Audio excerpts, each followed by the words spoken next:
Never has a single man ruled the hockey world as Wayne Douglas Gretzky.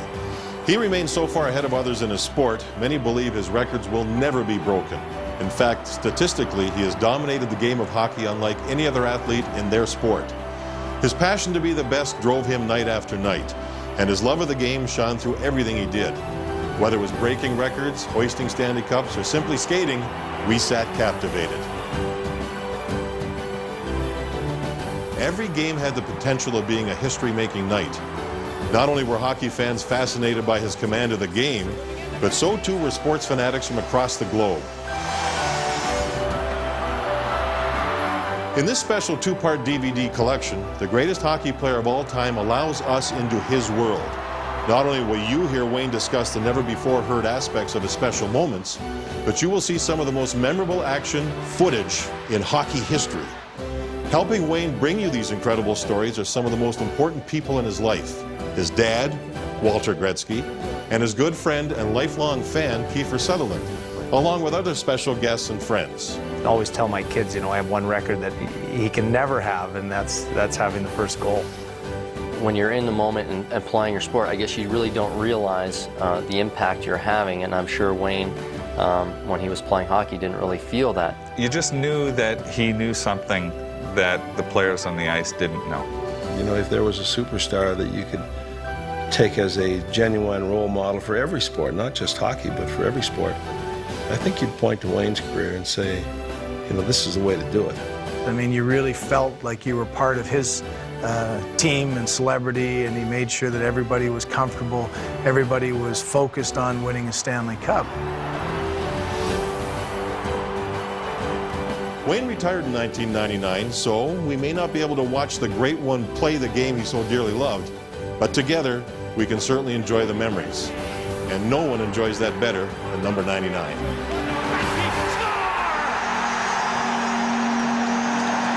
Do you realize it's nearly 4 years since you played your last game? I'm getting old. What we're going to do, Wayne, is test and get into your memory bank, right from the early days all the way through to the day you retired after playing your last game at Madison Square Garden. Does your memory bank open up to go back to those days when you even started playing as a 3-year-old on the river behind your grandparents' home? Well, the greatest thing about our lifetime in this era is footage, video footage, film footage of the past.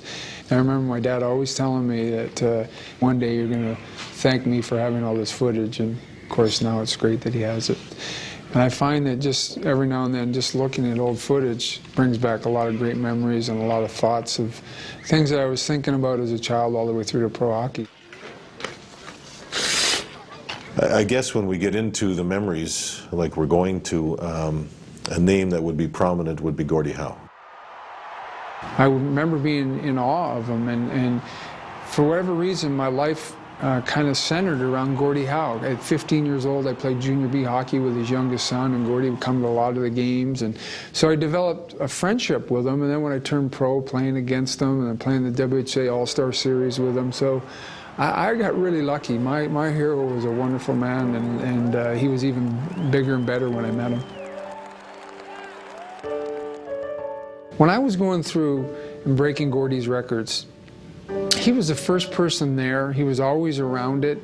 He felt part of it. And he didn't feel at all, oh, there goes another record, or gosh, I wish he wouldn't break that record. He never felt like that. He always felt like what he had accomplished, nobody could take away from him. And so I'm the same way. Nobody can take away what I've done. And I'd love to see guys break my records. When Danny Heatley scored the 4 goals in the All-Star game, I wanted to go down after the second period. First to congratulate him, and second for my kids to meet him.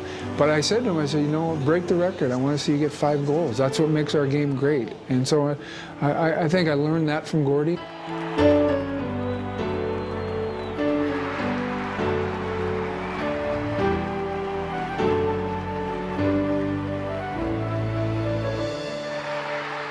In having 61 NHL records, which one are you most proud of? Is there one that sticks out, one that says that's the one? Yeah. 50 goals in 39 games is my favorite record because only in my mind that'll be the hardest one to break. I think one day somebody might come along and get 93 goals. In time, somebody might get 2,800 points or whatever. but 50 goals in 39 games. The timing has to be right. It has to be the right era. You got to play in the with the right players, and you got to get a little lucky. And I got a little lucky, and I was playing with a great team, and it happened at the right time.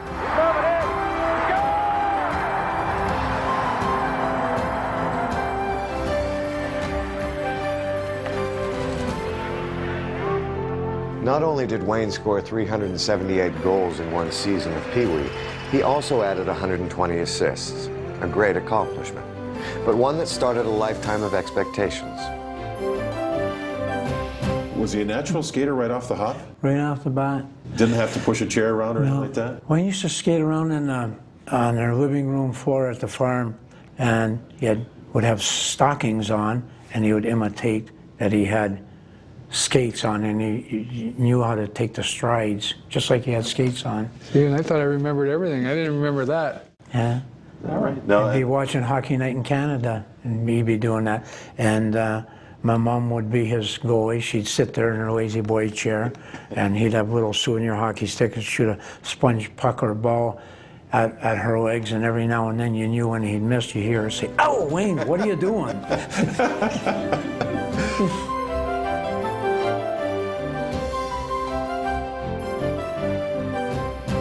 Winters 35 years ago were a lot colder than what they are now, and everybody had an outdoor rink. We used to go to the outdoor rinks. He would never ever want to come home. He'd get cold after he got home, see? So I remember one night I came home, I was just frozen to death. I said, "You know, Phyllis, is so stupid." She said, "What's that?" I said, "I go to these outdoor rinks, I freeze to death. You know what I'm going to do? I'm going to make a rink in the backyard. He can go out when he wants, as long as he wants. I'm going to be on the house where it's nice and warm." It truly, it was self-preservation. and you could just look through the kitchen window and watch. There you are. The guy in the yard beside us had about 600 pucks in his backyard. Yeah. The shots I missed. When did organized hockey start? He was 6 years old, and the youngest traveling team they had at that time, and he made the team. They were 10-year-olds. He was a 6-year-old. Well, I actually made it as a 5-year-old, and they asked for my birth certificate, and they couldn't believe it when they saw it, and they said, "We were too young to play, you can't play." So I waited the year, and made the team the next year. And that's how I started tucking in my sweater. They made the sweater for 10-year-olds, and my sweater went down to over my knees. So he used to say, "Tuck that sweater in, you look too small." Yeah. So that's how I started tucking the sweater in. Started. And we were a good group of kids, actually. We had 4 kids on that team that went on to play professional hockey. One was the goaltender, Greg Steffen, and then a couple other players that were really good. And what had happened was, I was a centerman my whole life. And the last year, my dad said, "You know, you should play defense this year." And I remember thinking, defense? I can't play defense. And he said, "You know, in minor hockey, there's 3 lines, and there's only 2 sets of defense. So you'll be able to play every second shift, and nobody's going to get mad at you. And you're not going to have your teammates mad, the parents won't get mad." And I was like, "Okay, you're right, that's a good idea, I'll play defense." And yeah, and then one of the 4 defensemen, the first 2 weeks in the season, broke his leg. So we had 3 defensemen. So the other 2 kids would rotate, and I'd play the whole game, and nobody would get mad because I wasn't taking anybody's ice time. So it was kind of funny.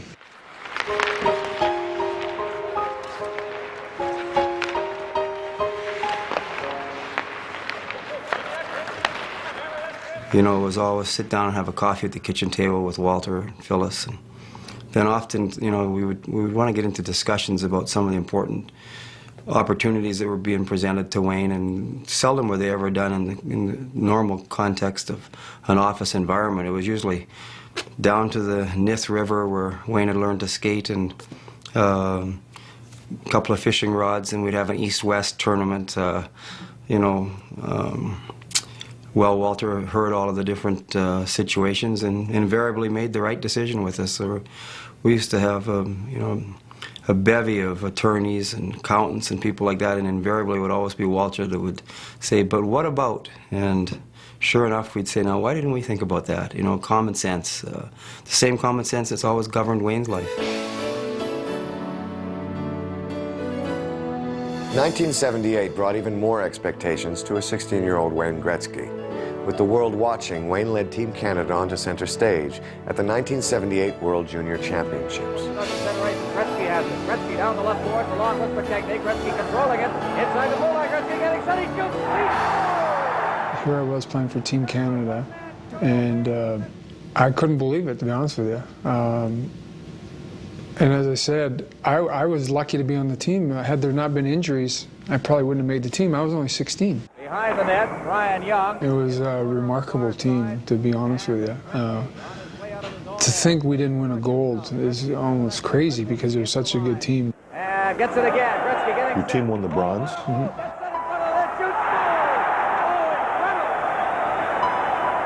It was truly amazing, and we dressed in the locker room right beside the Montreal Canadiens locker room. And I'd known Doug Jarvis, who was from my hometown, so he took me into the locker room to meet some of the players and see the locker room. I remember when I met Guy Lafleur, I was just in shock and in awe. It was so amazing. And we would practice, and we'd practice, say, 1 o'clock. I was on the ice at 12 o'clock, just skating around every day, just looking, because I didn't want it to end. And then we'd practice from 1 to about 2:30, and I'd stay on for another hour. So I was on the ice from like 12 until 3:30 every day. And everybody said, wow, look at how much he loves the game. And it really was, I just couldn't get enough of being in the Montreal Forum. It was so just incredible. Gretzky out in front, and Babbage had it hop over his stick. Here's Huber's shot, deflected. There was some great players, so it turned to be great players. Ryan Walter, Mike Gartner, Rob Ramage. Yeah, and it just went on and on, the players that were on that team. And it was incredible about it, too. That they were all really good guys, and they were good people. And it was that tournament there that what I did and what I accomplished, that's when I really sat down and said, you know what, I'm going to be a professional hockey player.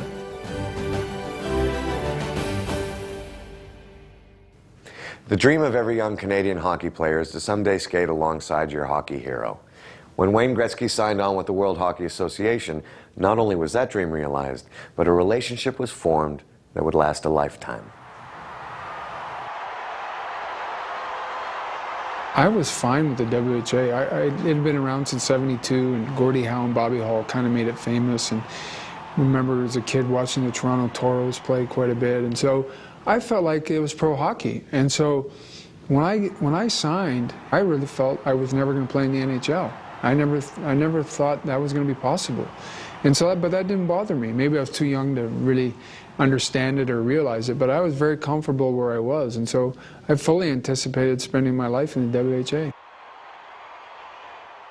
Nelson Scalbeni owned the team, and he signed me, and he brought me in, and he thought I was going to turn around hockey in Indianapolis. And I guess he probably was right, except he was 10 years ahead of his time. I needed to build some sort of foundation so people knew who I was. I remember I went to a signing in Indianapolis one day. 6 people showed up over 3 hours.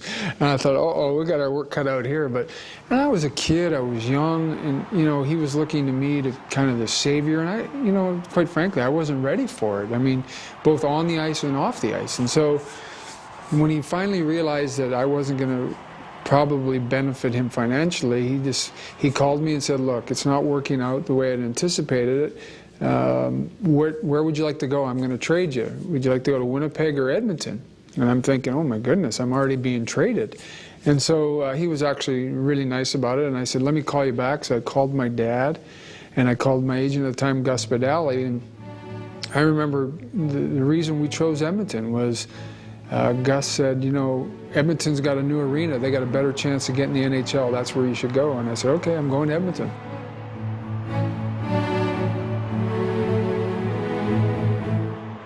You signed a 21-year deal. 21 years. Right. I remember it was January, and they called me in and said, look, we want to sign you to a contract extension. And I remember thinking, wow, I have 3 years to go after this. And so they ripped it up, and they offered me a 21-year contract. They want to make this big thing that it goes to 1999 and this kind of a glitz and glamour thing. And I remember saying, okay, that's a lot of money. I'm definitely signing this contract. I mean, you got to be crazy to turn it down. Because not only was I getting paid, but I was getting a free car every year. So that's a deal right there in itself. So Ace Bailey said to me, when you get out there, just sign it Ace. And so it'll look like you've signed it, but you don't really sign the contract. And I signed the contract ace. Right at center ice? Right at center ice. You reached over and you Yeah. moved down ace. Yeah, everybody thinks I signed Wayne Gretzky. And so then after the game, we all went into the room, and of course my dad and I and Gus Badali, we all got cornered, and I ended up signing the real contract after the game in the locker room, Wayne Gretzky. My dad was sitting there going, you know what, take the security, sign it. And I said, okay, you're right.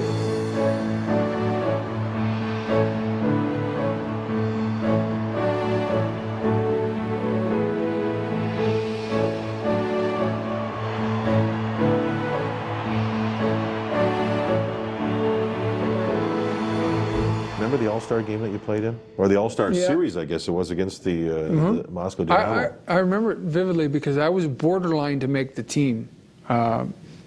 Probably deserved to be there, but there was other guys in the league. And the biggest reason why I probably got in the game was because it was in Edmonton. Had it been somewhere else, maybe I wouldn't have made the team. And so, of course, I was flattered when they said, you're on the team. And I said, wow, this is great.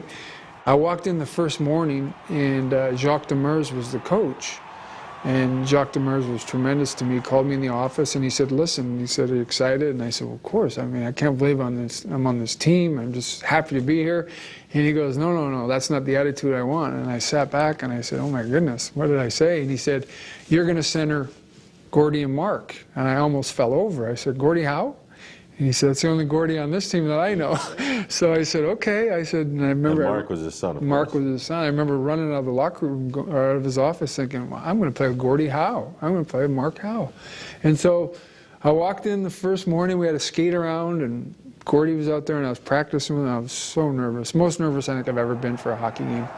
And he told me, he said, just win the face-off, get the puck into my corner, and get in front of the net. And I scored 8 seconds into the game, and I remember again, I thought, oh my goodness, Gordie Howe, this guy is really amazing.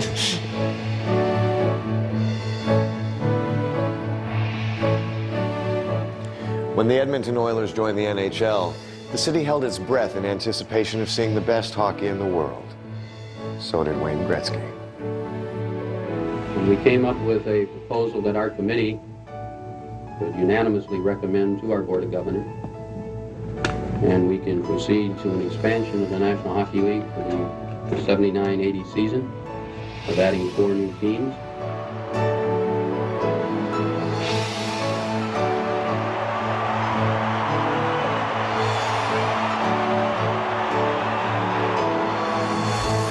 Your first NHL game, played as an Edmonton Oiler in Chicago. That had to be neat. I mean, Chicago Stadium, original 6 teams, Stan Mikita on the club. The reality was there was about 8,200 people there at the game. He could have sat anywhere he wanted to sit.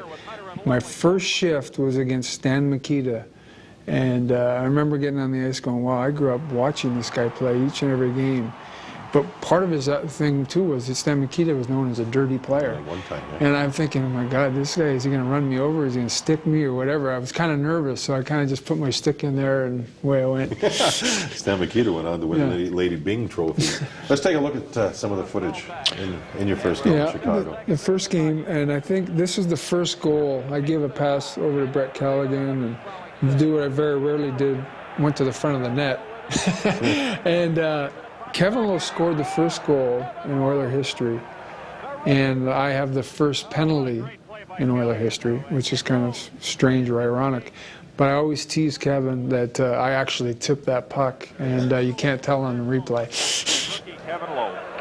That's a proud moment for me, the fact that, you know, with all of Wayne's accomplishments and records and stuff, that I can always tell my kids, you know, I have one record that he can never have, and that's having the first goal. You took the first penalty, you drew the first penalty, and you had the first assist. So there was a lot of firsts. Yeah, but I wanted that first goal. Yeah. No, I'm just kidding. Yeah, no, I have the puck. My mom had it for a lot of years, and now it's been returned to Edmonton, and we're just waiting to do something with it. Oh, I was excited for him because I knew it was the first goal of the Oiler history, first goal for him in his NHL career. We were living together at the time, so we were roommates in Edmonton. So I felt like I had scored the goal. I was excited for him as I would be for myself. Oh, what a great play by Callaghan, though. And Lowe, great anticipation. No matter how great a player becomes or how many goals they score, they never forget their first NHL goal. And at least in this regard, Wayne Gretzky was no exception. There was already starting to be whispers of WHA's not as good as the NHL. Can he really play? He's only 18 years old, and maybe he's not ready for this game, and maybe he's not ready for the league. And I remember thinking, my goodness, you know, I got to get going here. And Glenn had put me with Brett Kelligan and Blair McDonald, who were two pretty good players. We had actually a pretty good line. And going into that game, I just felt like I had to score to get the monkey off my back, so to speak. And it was kind of a fluky goal. I came around behind the net, and Glenn Hanlon, I believe, was the goaltender. Right. And I just came out, and I kind of got it through his legs. He made a move early, and I got it through his legs, and it went in. But I remember thinking, oh my goodness, I finally scored, take some pressure off myself. You know, it's ironic. Your first NHL goal started from behind the net. Well, you know what happened? When I moved away from home at 14 to play hockey, and my coach at the time, Gene Popeil, said, when you go home tonight, watch Bobby Clarke play. Just watch him for the next 6 months. Because Bobby Clarke was the first guy to play behind the net and in the corner, and he was kind of smaller compared to the other guys in the NHL. And the reason I started playing behind the net was I was too small to stand in front. I'd get knocked down all the time. And so I started going behind the net as an outlet and make plays, and that's kind of where my trademark started, all because of just trying to fit in, not because of anything else, and just kind of worked on it each and every day. And it is kind of ironic that my first goal is from behind the net.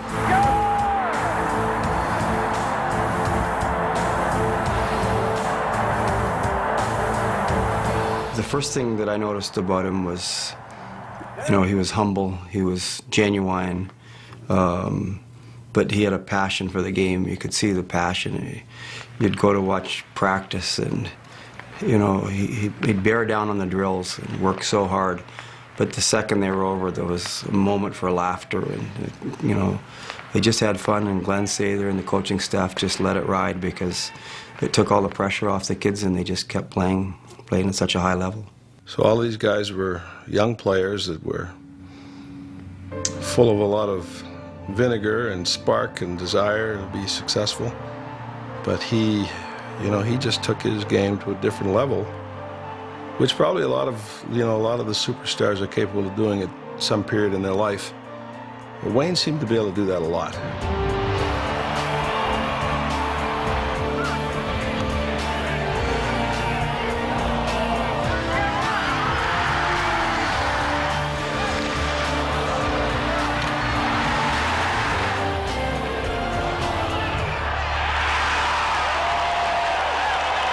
I used to watch him in the beginning of the game, and if I could get a flush out of his cheeks, and I could really tell, you know, once he started to get a little rosy color in his face, I knew that he had something going that night. So I used to double or triple shift him right early in the games to get his second wind, and then away he'd go. And it didn't happen very often that he wasn't sort of in that mode. And the rest of the players really fed off of him, because he had so much love for the hockey game that just passed all that down to the rest of the guys. They watched him, and, you know, Wayne worked hard, why couldn't I work hard? And they all did work hard. In across the line, a shot, he scores! Here's Coffey on a rush, right in, shoots, scores! Gretzky for Curry, going in, Curry scores!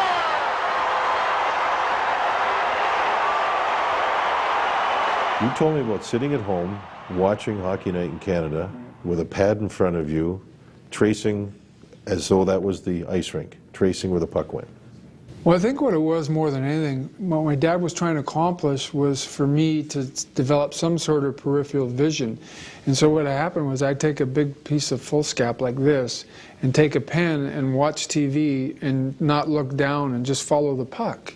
And I would do that for a whole period and see where the darker ink was. You could tell where the play was more by how much was on the paper. But I think the reality was what he was trying to teach me, what I was learning was peripheral vision without having to look there and kind of anticipate to where maybe the puck was going. And that's kind of how it all worked into one little drill that I would do every game. How did your dad come up with this? I mean, that's fascinating. Yeah, he says just the thought of it. Yeah, he says that kids can be taught how to handle pressure. Kids can taught how to anticipate. He said that he really believes that I learned it all. He doesn't believe that it was handed to me on a silver platter. Your first NHL goal was against Glenn Hanlon. Do you know offhand which goaltender you scored the most against? Oh, I would have to say probably the goaltender in Vancouver. King Richard Brodeur. Yeah, 29 times. Mike Lee was there. And how many did I get on you? Bullseye again. You know, I played against you 4 times. I think you had 1 assist. 1 assist. Oh my gosh. And it should have been. I was an offside. So I never play. got a goal against you. You got to be one of the only guys. I could be making this up. You could be the only goal I've never scored against.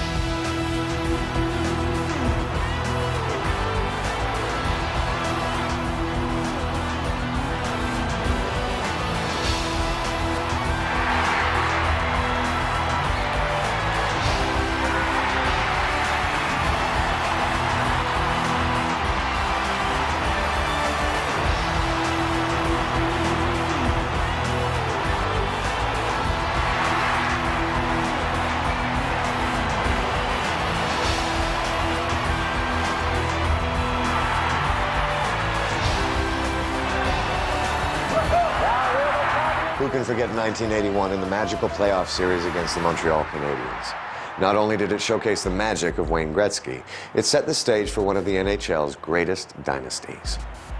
We didn't even think we were going to make the playoffs. I think we got in the last day somehow, and we ended up, if I'm correct, we finished 14th overall. And that time it was 1-16, 2-15, and Montreal was 3. We're thinking, oh my goodness, we're in tough here. They won the Stanley Cup 2 years previous. They got a great team with Lafleur and Robinson, and you know. But we were a bunch of kids. We went into Montreal, and you know, we were thrilled to be part of the playoffs. And we get in there, and we win the first game 6-3. We were playing with a goaltender by the name of Andy Moog, who played pretty good in Game 1. In Game 2, he absolutely stood on his head.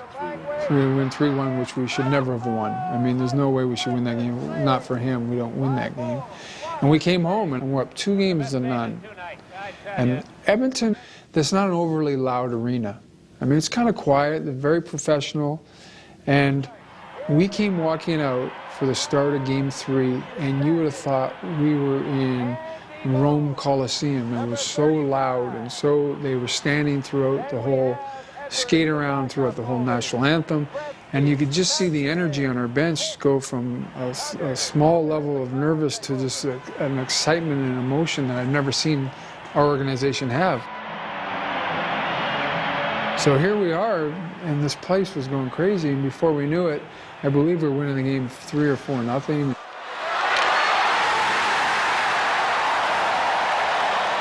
You scored a hat trick in the 3rd game. Yeah. Do you remember anything special about that before we take a peek at it?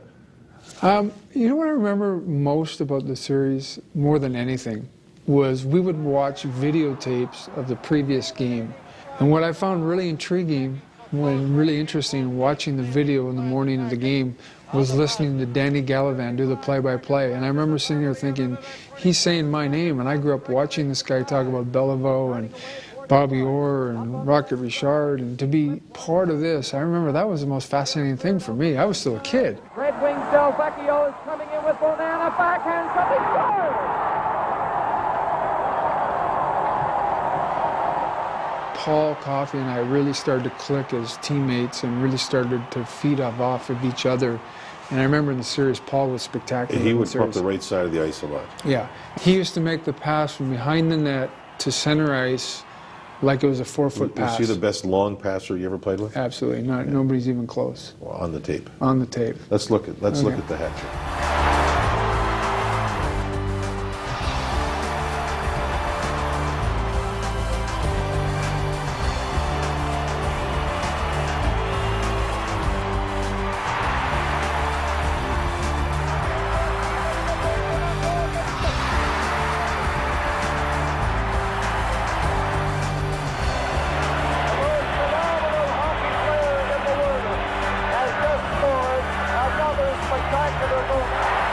It was a wonderful sweep to win that series. Do you remember the next series at all? Yeah, very well, because now here we are thinking, you know, wow, we got a chance to win the Stanley Cup. When you beat a top team, your mindset becomes, wow, we can win this thing. And who did we get the next round was the defending champion, New York Islanders. So we go into Long Island, and that was the beginning of the rivalry between the Oilers and the Islanders.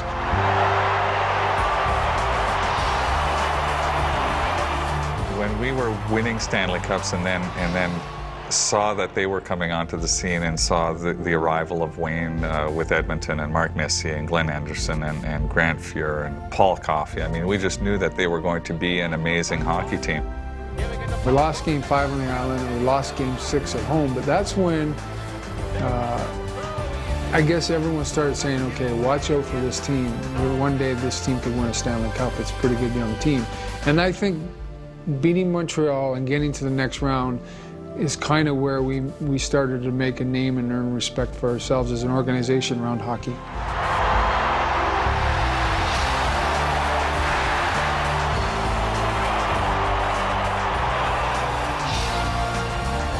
Whenever Wayne stepped onto the ice, we knew magic was about to happen.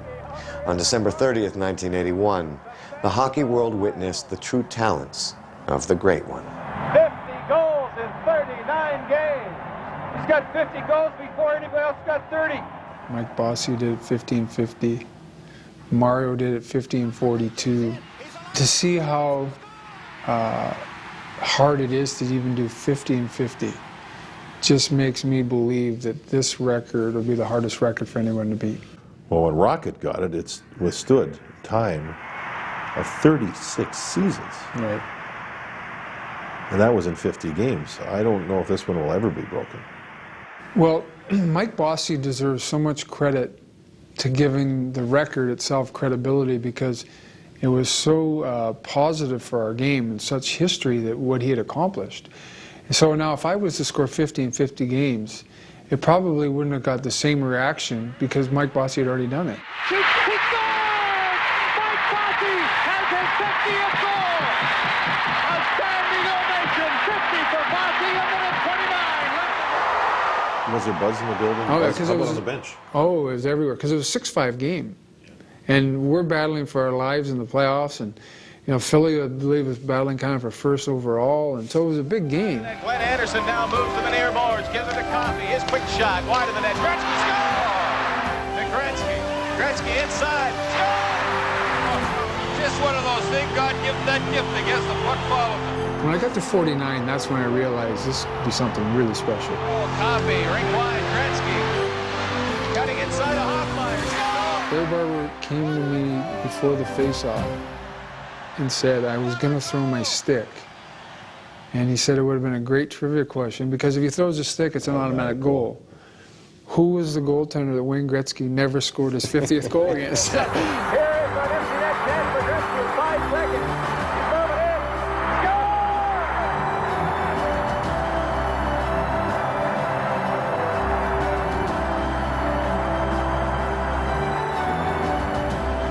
They're bowling Gretzky over in the corner. The fans go wild. The two things I remember most after the game was I called my dad, and the security guard came over to me from the locker room and said, "Wayne, you have a couple of visitors." And I said, "Yeah, send them in." And it was Bobby Clark and Paul Holmgren came in to shake my hand. They waited till the very end, and I'll never forget because I still was such a huge Bobby Clark fan. And Bobby Clark came in the room and congratulated me, and it was one of the best memories I have in my career. And I still remember exactly what he said to me. He said, "You know, Bobby Orr was a great player." He said, "The difference between you and Bobby Orr is," he said, "I don't know where you're coming from." He said, "I knew exactly where Bobby Orr was all the time." That was his exact quote to me. So for him to come in the locker room and take the time to congratulate me, it was something pretty special. 50 in 39. Who would have thought he would have got 5 goals against the Philadelphia Flyers? 2 hours difference between Edmonton and Brantford. And I used to sit up and wait to find out what the scores were, because you didn't get the games on TV at that time. And I remember the phone rang. It was 12:30, about 20 after 12. I said, "Hello, Dad, it's Wayne." I said, "How'd you guys make out tonight?" He said, "I did it, Dad, I did it, I did it, I did it." I said, "What'd you do?" "I did it." I said, "Wayne, what'd you do?" "I did it, Dad, I did it." I said, "Wayne, what'd you do?" "Got 5 tonight, 50 and 39. I remember exactly what I said. "What took you so long?" I'll always remember that. But that I remember because, and then he said, the next thing he said, Well, listen, I got to get going. I excused myself from the press long enough. I told them I had to make an important phone call. I will never forget that. That I'll remember.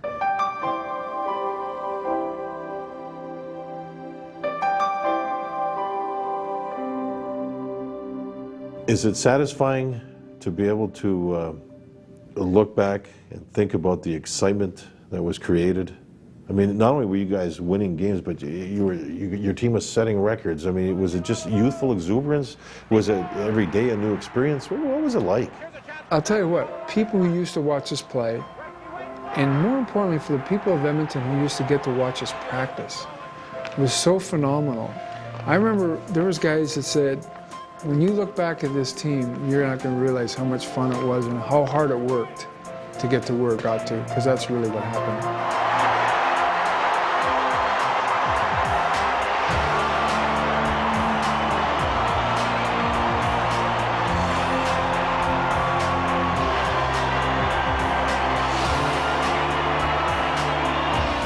Throughout the years, hockey fans were treated to great exploits from the likes of Maurice Richard, Gordie Howe, and Phil Esposito. Many thought their records indestructible. Wayne Gretzky proved them wrong. Here's Gretzky.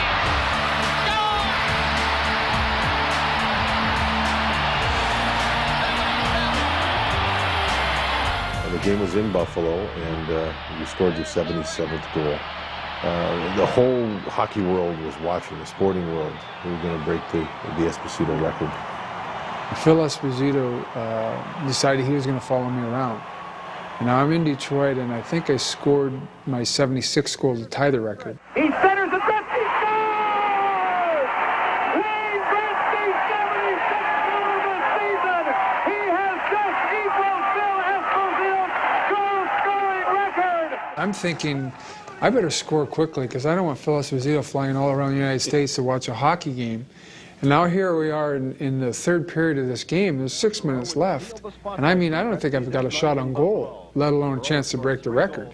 And that arena is such a small ice surface. The puck again, I was coming back and it popped free and I jumped into a hole. I got 1 second to make a play and it went through his legs. And of course, I remember thinking, my biggest thought was, oh good, Phil can go home. And then, you know, I ended up that game. I scored 3 goals that game. I scored 2 more. Next 2 minutes. Next 2 minutes.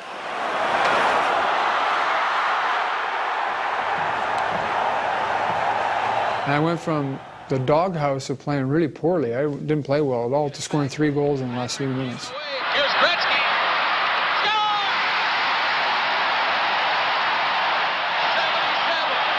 Burt Reynolds was there doing a movie, and so they came to the press conference after, and I got to meet Burt Reynolds and Goldie Hawn, and so that was kind of the beginning of meeting people from a different world. At that time, it was a big thing to have Sports Illustrated follow your team, and they were following us, and different TV crews from North America, being Canada and the United States, and then, of course, all of our own media from Edmonton. So to be followed around was something kind of new and unique for this whole squad. Dealing with the media, he took it as a responsibility. He recognized early that, you know, there's 2 ways he could handle it: in the back of the locker room hiding from the media, or being out there each and every day. And I think if you talk to the media guys today, the one thing they admired the most about him was he was there win or lose. You know, it's a hard thing for an athlete to do often. We didn't have a good third period. Consistency is the key to any great athlete. Proving yourself night after night can become tough. But despite the obstacles, Wayne Gretzky did this better than anyone. He played every game like it was his last, and he was rewarded for it. 51-game point streak, and it's interesting, this wasn't the middle of the season streak, it's one that started right off the hop, game 1 on. Right. And if I remember correctly, Guy Lafleur had the old record of 23 games in a row with a point. 28. 28. And so as the season was going along, and I got to the 28 and I passed 28, then I started thinking, wow, you know, how far can I go? And then it was the 46th game, and when I came up for the warm-up, there was a big banner that said, "The streak stops here." And that's when I kind of realized that people were focusing on the streak.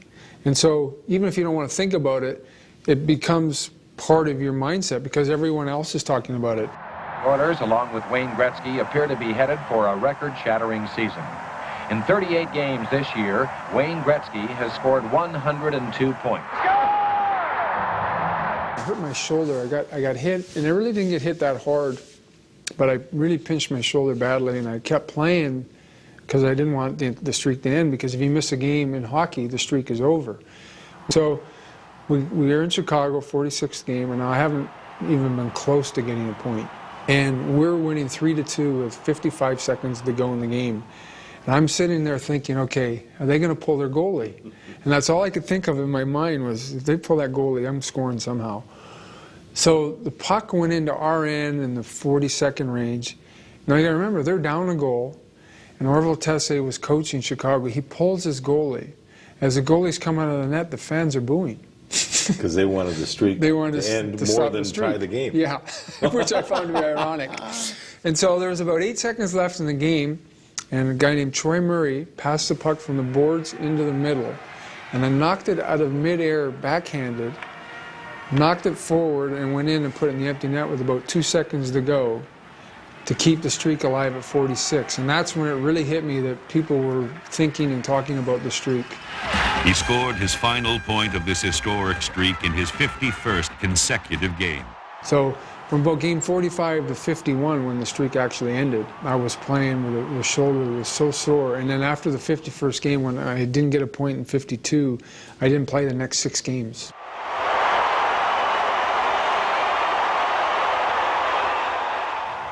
As JD knows, it's hard not to have respect for players who score night after night.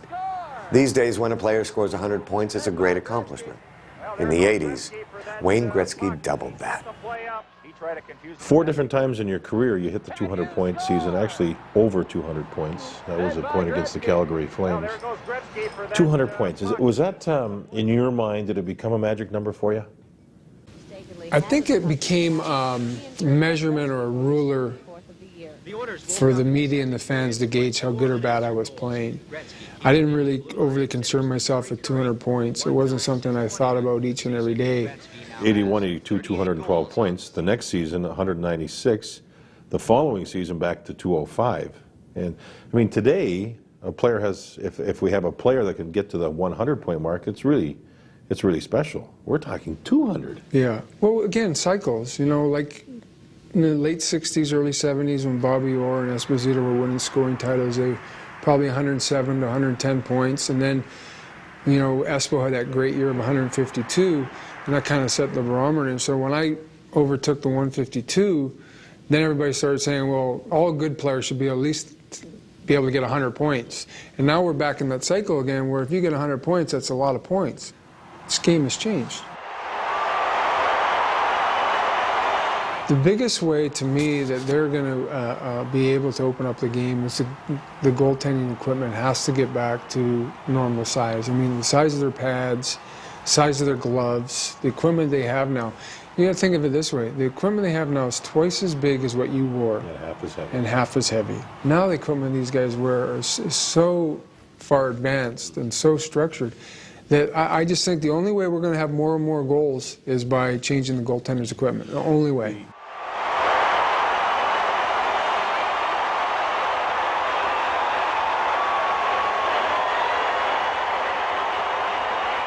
The famous production line of Gordie Howe, Sid Abel, and Ted Lindsay are best remembered for their great years during the Red Wings dynasty from 1948 to 1955, when the Red Wings won an unprecedented 7 straight league titles and 4 Stanley Cups.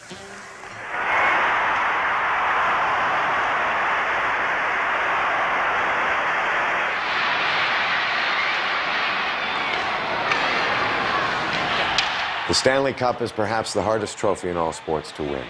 The fight to the finish takes everything a player has to offer. No wonder that ranks as one of the great one's greatest moments. The biggest thrill you have said in your career, winning your first Stanley Cup with the Oilers back in 1984. Why is that? I think as a kid, you have 2 dreams as a player growing up. First dream, obviously, is to make the NHL. Your biggest thrill and your biggest dream after that is to be able to lift the Stanley Cup. we had pictures of the locker room all hung up in the locker room of John Beliveau with the cup and Bobby Orr with the cup and Gordie Howe with the Stanley Cup. And so that was our mindset, was we wanted to have pictures taken lifting the Stanley Cup. And it wasn't so much about winning the cup, but the talk was more, we want to lift the cup.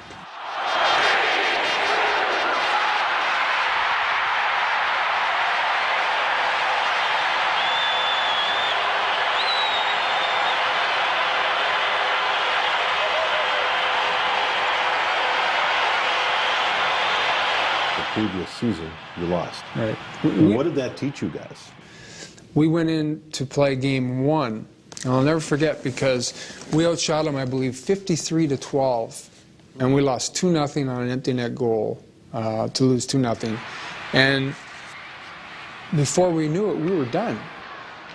The most satisfying Stanley Cup for me was the 4th one that we won when we beat Edmonton 4-0, because everyone thought that Edmonton was supposed to take away the Stanley Cup that year. And when we beat them 4-0, it was like, you know, it's not your time yet. You know, you got to learn to win before you can win.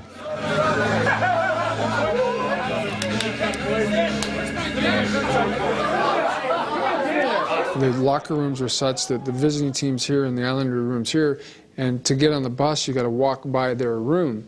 And I remember I turned to Kevin Lowe as we were getting ready to walk out of the locker room, and I said, oh my gosh, we're going to have to go by the locker room. They're going to be celebrating and this and that. And I was like, oh, it's the last thing we need to do right now.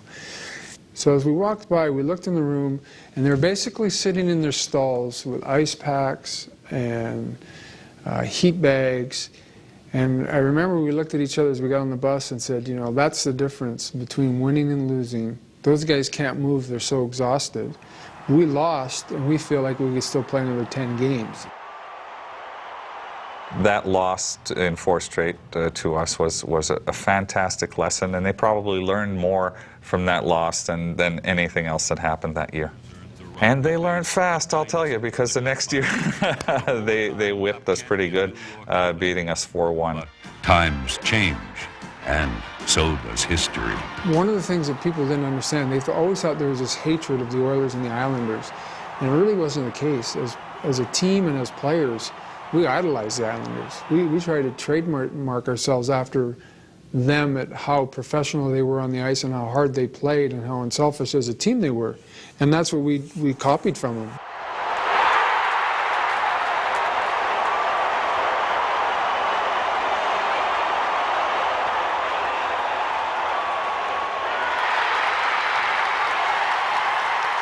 Do you remember any defining moments that went your way, a big goal scored by your team, something that just kept you going for the first cup?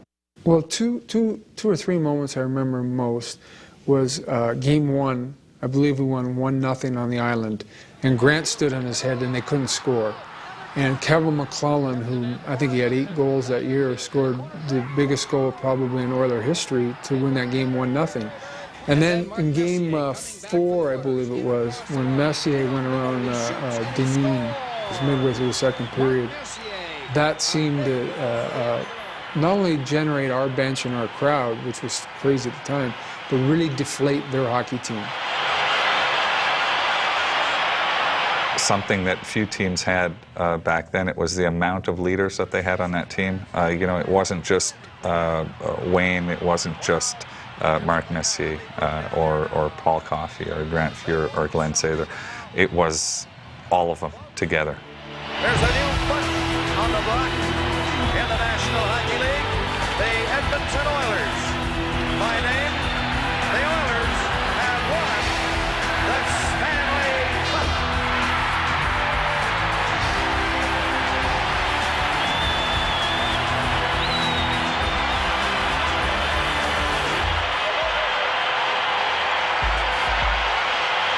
How about the celebration after you had won the cup? Well, the funny thing about the cup was, you know, it's not like every day you win the Stanley Cup. So when you win the Stanley Cup, you know, I was a captain, and so here I am with the cup, and you know, it's bedlam in the locker room because all the players' families are there, and parents have flown in, and moms and dads and wives and kids, so everybody's in the locker room.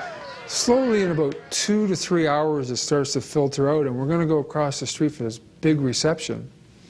And so everybody's kind of leaving. And I remember I walked over to Glenn and I said, well, what do we do with the Stanley Cup? And I'll never forget as long as I live, because it changed hockey forever. He said, well, you guys won it, take it. I thought that each guy that played on the team should have that cup to do what he wanted with for a little period of time. And, you know, the city was so enthusiastic, the crowd was crazy, and I knew that these guys wanted to show that cup off. And they did show it off. We took that cup that night, and it saw all of Edmonton for 3 days. We went to restaurants, we went to places we hung out in, we went to houses, we took it to hospitals. It went everywhere. Any place you could imagine. When the Oilers won the cup, everybody took it. I heard that you thought when you went to, it was a little heavier than you thought. I almost dropped it. Well, part of it was I didn't balance it properly. By the fourth one, I was really good at it. It's kind of lift and jerk. Dick, he's always said the only thing that's important is the Stanley Cup. Another honor to win twice, to reconquer what you've already conquered. Ladies and gentlemen, the Edmonton Oilers have won the 1987 Stanley Cup. And Wayne Gretzky, for the fourth time in 5 years, hoists it over his head, much to the delight of his teammates.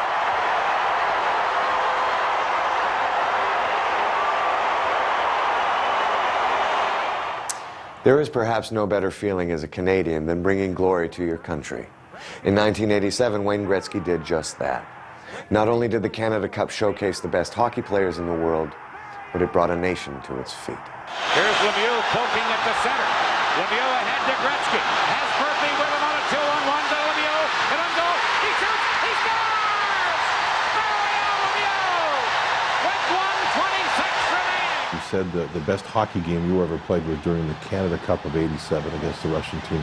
What made the Canada Cup so special for you? I just really felt the level of competition. That was as good a team as the Soviets probably ever had. The KLM line was in their prime, and Fedosov was still playing. And it just felt that to play against the best players and to have the game that I had made it even that much more special. 3 games, 6-5, 6-5, 6-5 were the scores, and the first one you lost in overtime. Yeah. And here's the shot. Right off the cross. My dad took me aside, and he said, you know, your fault you guys lost that game last night. And I was like, thanks. That's nice of you to tell me. And he said that my shift in overtime was too long, and what happened was I got caught out there, and somebody threw it in front of the net, and the puck went off my skate and into the net, and we lost 6-5 in overtime. And I remember thinking, wow, maybe he's right. So played game 2, and that was probably the best game I ever played in my life. Mario and I were really playing well together. It was just a back-and-forth game. 5 assists. Mario got 3 goals. We went double overtime. I mean, it was spectacular. I mean, I couldn't get over just how great the hockey was and how exciting it was. And I mean, it was truly a pleasure to play with Mario.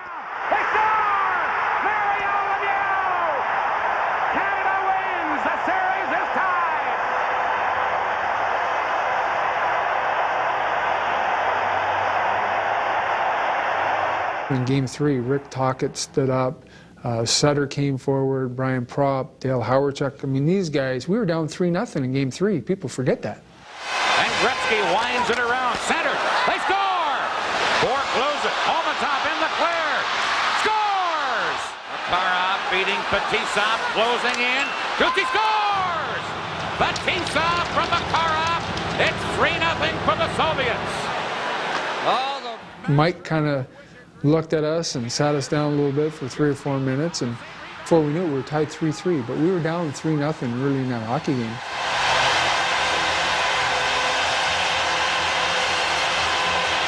Mike Keenan was really an aggressive coach, and it was 5-5 late in the game. And now you're looking at a bench that had some pretty good defensive players on the team. And he threw out Howard-Chuck, Lemieux, and Gretzky. That takes a lot of guts, especially when you're playing against one of the greatest teams in hockey, the Soviets.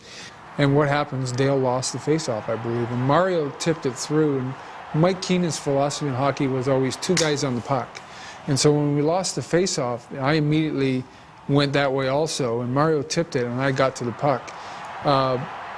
Larry Murphy, for whatever reason, saw everything developing and just took off. And that created the whole play. It wasn't so much what Mario and I did. Had he not gone to the net, had he not taken the defenseman with him, we may never have scored, and that's basically what happened. But it goes back to Mike. Mike had enough confidence in Dale and myself and Mario. 3 offensive guys when you think about it. He had some pretty good defensive guys on that team. Here's Lemieux poking at the center. Lemieux ahead to Gretzky. Has Murphy with him on a 2-on-1 to Lemieux. And on goal. He shoots. He scores! Mario Lemieux with 1:26 remaining.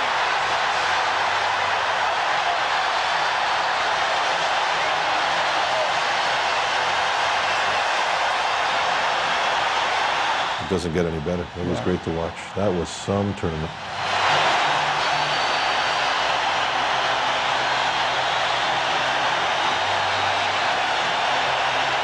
On the glove side. Going to the glove side high. The scouting report.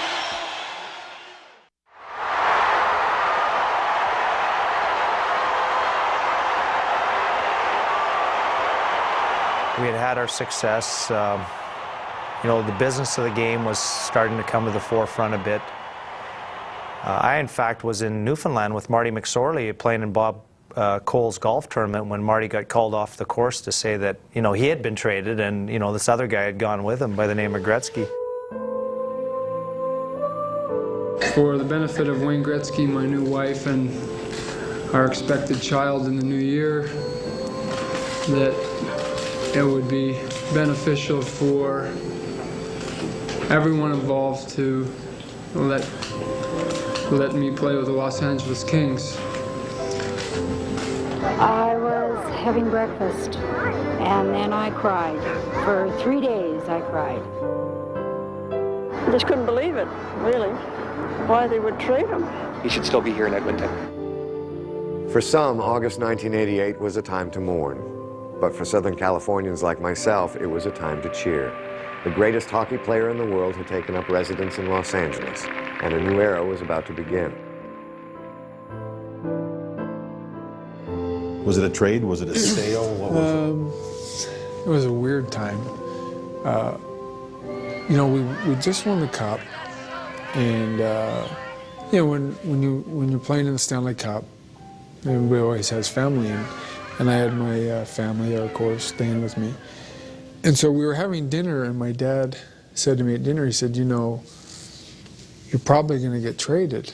And I thought he was kidding. And I kind of backed up, and he said, what are you talking about? And he said, well, I have it from a reliable source, you're going to be traded. And I was kind of dumbfounded. And so basically what happened was I had a year to go on my contract. And at that time, I'd be 28 years old, and I was going to be an unrestricted free agent. And in fairness to the Oilers, they tried to sign me to an extension, and I said no, I wanted to wait until after the year was over, and Peter was uncomfortable with that, and I understood that. So we came to kind of a compromise that I was going to be traded, and I could go to the team of my choice. It changed my life, there's no question about it. And so here I am. I know I'm getting traded. Nobody really knows about it. So I called, Alan Thicke was a good friend of mine. I called him up and I said, you know, can I stay at your house for a week? And he said, yeah. And he said, why is that? I said, well, I think I'm going to get traded to L.A. And he said, well, I'm not going to be here, but you can stay here. And I had a teammate of the Oilers, Craig Simpson, who was coming down to visit me for a week. So he picked me up at the airport about August 6th. I told him, I said, well, I got to tell you something. I think I'm going to be traded tomorrow. We were going to stay at Alan Thicke's house, so he went to go pick up a few things. I walked in the door, and you know, in those old days, an answering machine, you press the button, and there was a bunch of messages. Well, the first message was Bruce McNall. And it was Bruce McNall saying, Wayne, you know, I've had talks from Peter, and there's a deal. Here's the deal. What do you think? And do you think we can pull this off? And, you know, Wayne's listening to this, and I'm just sitting there on the couch just flabbergasted. And it was basically in the middle of the night. I got a call around 1 a.m. and said, you know, you're being traded. You've been traded, and you got to go do a press conference in Edmonton tomorrow morning. With mixed emotions, a heavy heart for our community and our hockey club, but I guess with delight and sincere best wishes for Wayne Gretzky, that I announce, and I guess more important, confirm that the Edmonton Oilers have agreed to trade Wayne Gretzky to Los Angeles. I don't want to try and philosophize on what's happened, because I don't think we can justify the reasons why this has happened. But we're all trying to do something that's good for Wayne, for the Edmonton Oilers, for the National Hockey League.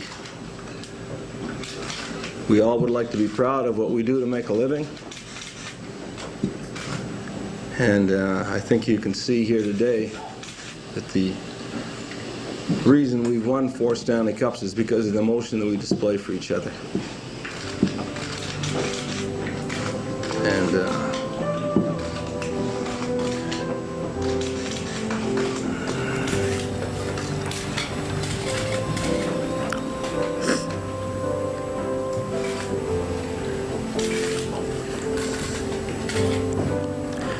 promised Mess I wouldn't do this.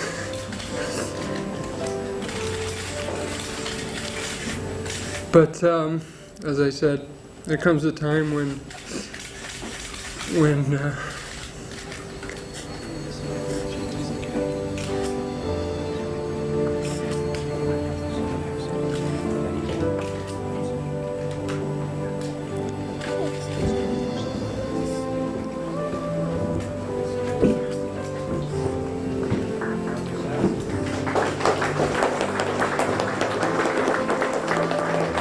most intriguing day of my life, because I went from a huge, huge low of leaving a town, a city, friends, a team, and basically crying your way out of a city to flying to LA, where it was a big celebration.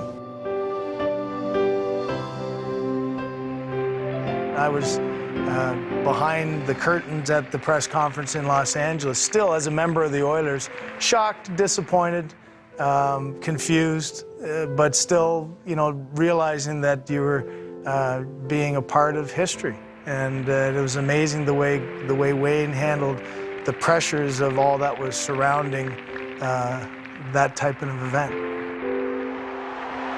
And you know what?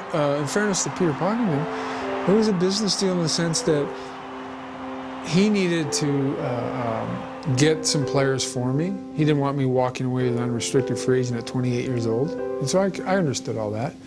And it became a business deal, simple as that. The only disappointment I had with the way Peter handled it was to not just come up and say, hey, it's an economic deal, and it's something that was hopefully going to help us in the future, brought some money and stability to the franchise. And I think the disappointment was all the controversy around the actual whose idea was it, whose impetus was it. But it took our team a long time to forget it, but it was never the same. They called it the trade of the century.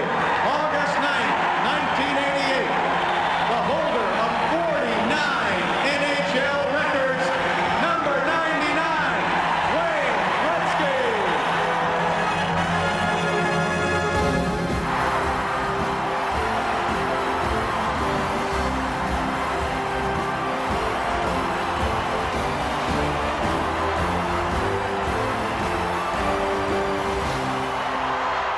You were thinking about a couple of teams, one being LA, which was a big climb, and the other maybe being Detroit. And your dad called you and says, I know you're going to LA, aren't you? It's a bigger challenge. I grew up a Red Wing fan, and I felt like Detroit was a good fit. And, you know, at the time they were struggling, and Stevie Y was just coming on, and I thought that would be the right place to go. And for whatever reason, I just thought, you know what? Hockey's fine in Detroit. For whatever reason, something kept pulling me to LA.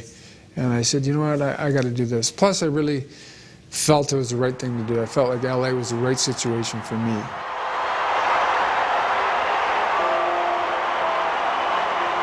think the true sense of what they accomplished in Los Angeles was the fact that of all the sports teams, the great teams in LA's history, the Rams and the Dodgers and the Lakers, the Los Angeles Kings during those years with Wayne were the very first team to ever sell out in season's tickets. And that said an awful lot about how far they'd taken that sport.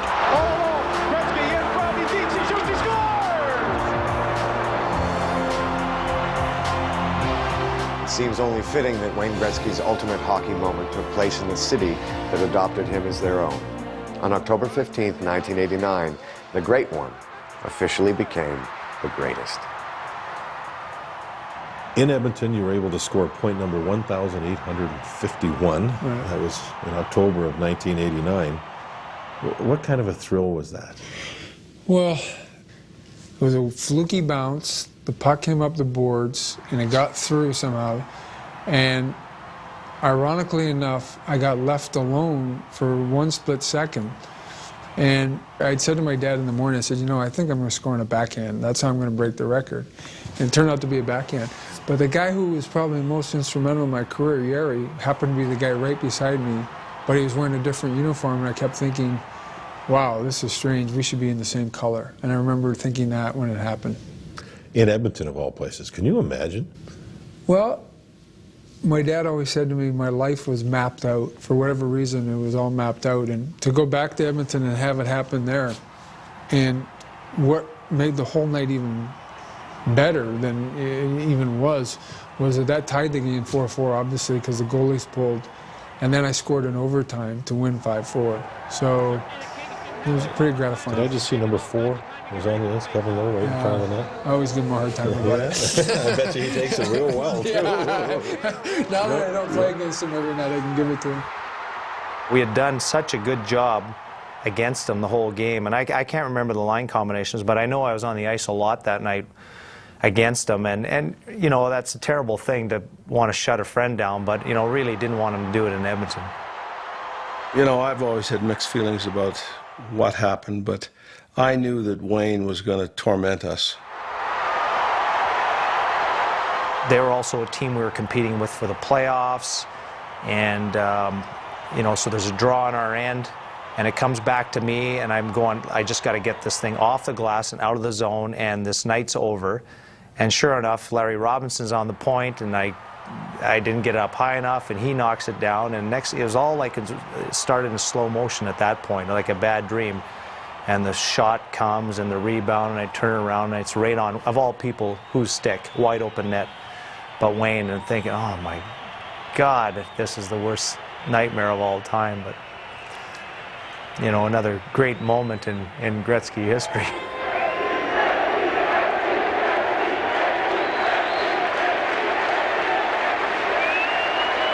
Thank you. Thank you very much. Awards such as this takes a lot of teamwork and a lot of help. And both teams who are here today are definitely a big part of those 1,800 points that I've got in my career.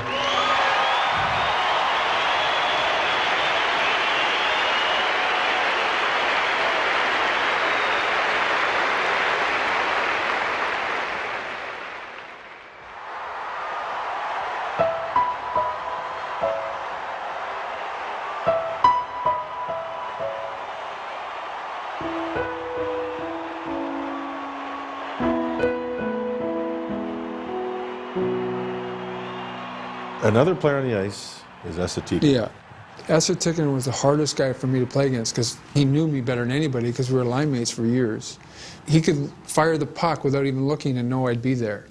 So now he's going to check me, so he's almost inside my brain. We would do everything we could to try to get away from him, and I couldn't because he was too good of a skater. And he was the hardest player I ever had to play against. And you know, it was funny because, you know, when you're playing against each other and you're trying to compete and trying to win, you hate each other. It's that same thing Billy Smith and I had. But when it's all said and done, there wasn't a better person that I ever played with or against than Esatikin. Gordie Howe's record, wow. You recaptured the Art Ross Trophy that year, too, after missing it for a couple of seasons. I lent it out.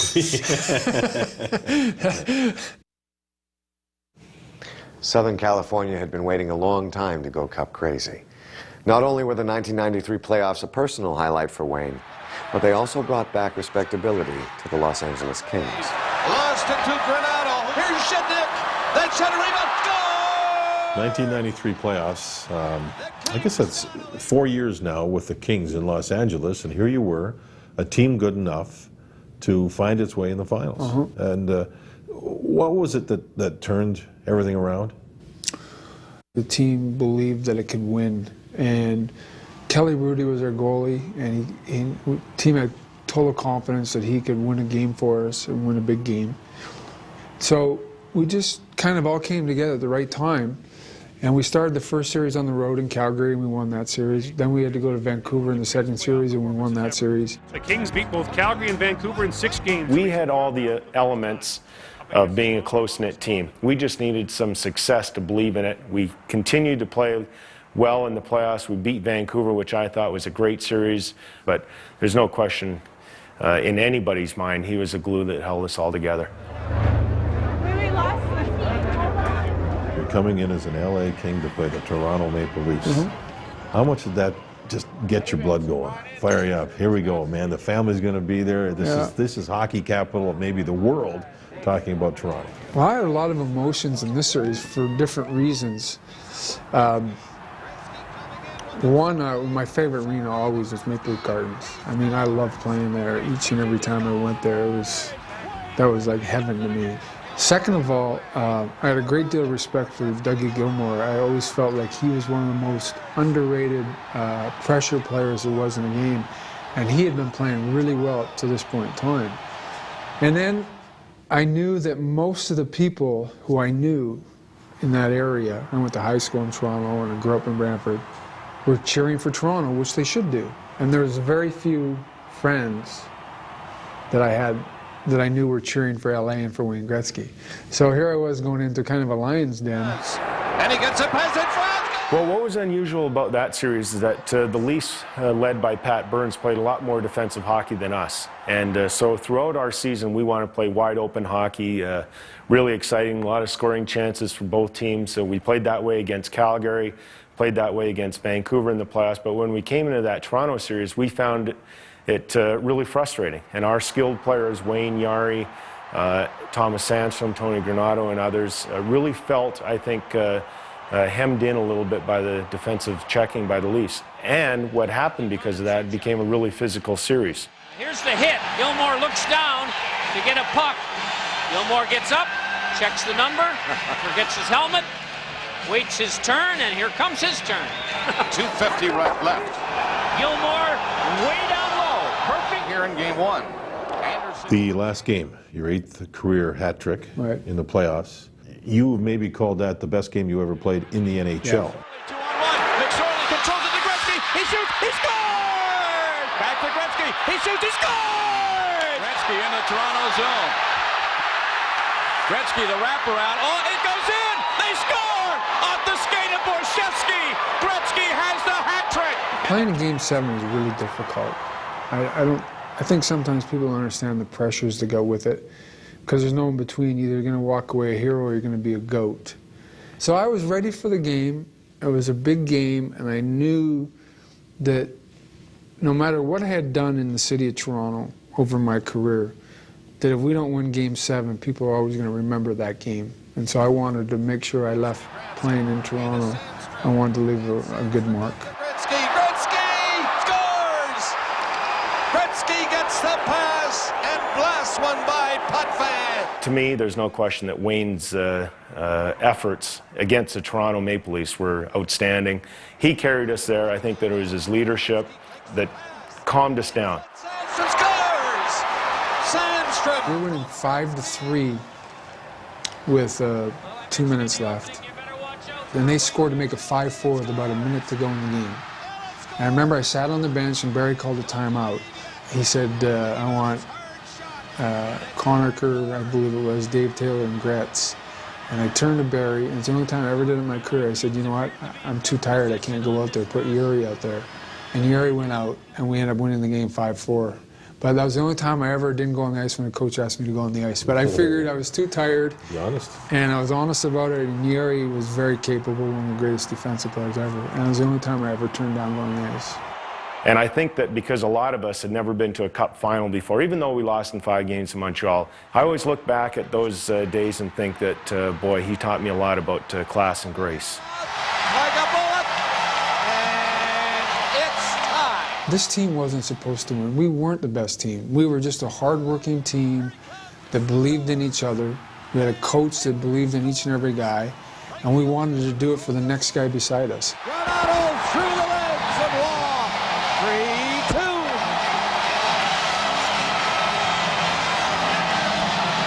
3-2. During his NHL career, Wayne Gretzky was known as the greatest setup man the world had ever seen. But he could do much, much more than that. The number 802 had been in his head for quite some time. And on March 23rd, 1994, it became etched in stone in the NHL record books. He gets the puck on the right to McSorley. Centered it to Gretzky. Scores! Wayne Gretzky! There it is!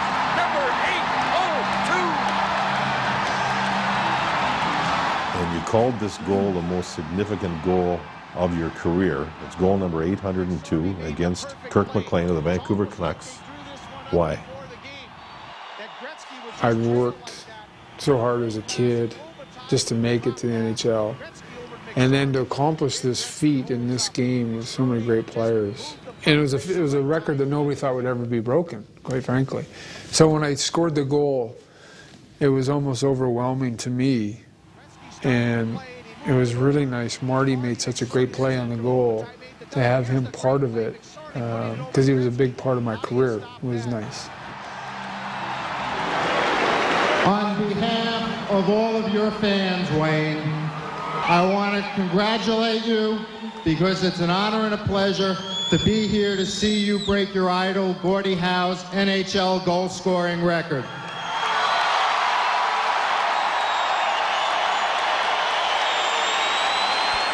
A book that we've had made for you that has the score sheet from each of the games in which you've scored a goal. The Commissioner, Gary Bettman, was at the game, and he went on and said, you've always been the great one, but now you've become the greatest. I don't think because I broke Gordie Howe's record makes you the greatest, which is a compliment, but I always wanted to be consistent in my career. And not only did it show consistency from season to season, but it showed longevity also. I mean, whenever you thought of Gordie Howe and his 800 goals, you go, wow, he must have been good every year. You have to play well every year to get that many goals.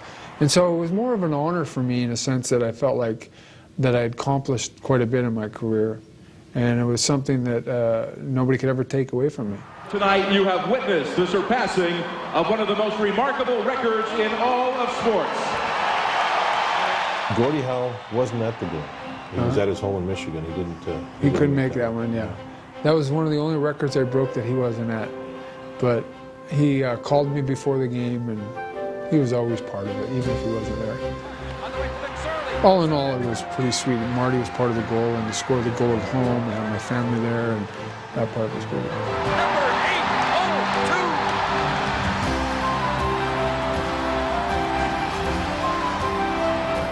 The last chapter in the Great One's career came in one of the world's great cities. When Wayne pulled on the New York Rangers jersey, he proved he still had many exciting moments left to come. You know, some players, if they're able to play in the NHL, it's a great achievement. If you score 50 goals in a career, it's pretty darn good. But you had 50 career hat tricks. It was a big game for us. We hadn't won a game yet. This was our first win of the year. We had no wins and one loss and a couple ties. So this was a big game. And oddly enough, I know how the schedule works, and I know we're not going to play in Vancouver the next year. And so I was ready for the game, and it was one of those nights things went well for me at the beginning, and you get on a roll and you get going. Before I knew it, I had 3 goals. Gretzky dancing in on the backhand, wrap around, scores! His 50th hat trick, Wayne Gretzky. Gretzky knows that he's got the empty net. Jelena and Merzen and McLean all on the other side with Mike Keane. I remember the game you played for the first time in Nashville. Right. And it was a pretty good show. You know, sometimes it's better to be lucky than good. And I felt like that night, I knew it was going to be my only time I ever played in Nashville because I knew I was going to retire after that. And I felt like, okay, this was a city, these people were coming to watch me play. And I knew I wasn't the player I was 10 years ago, or even 5 years ago, but I knew like I could still play, and I felt like I could contribute to the team and be a big part of it. And I went out that night and I got 5 assists, and it was one of those games where I got into a flow and I felt like I could do nothing wrong that night, and we won 6-0. And I remember sitting down after the game thinking I felt really good about myself because I knew I was never going to play there again, and I was going to leave the people with a good impression.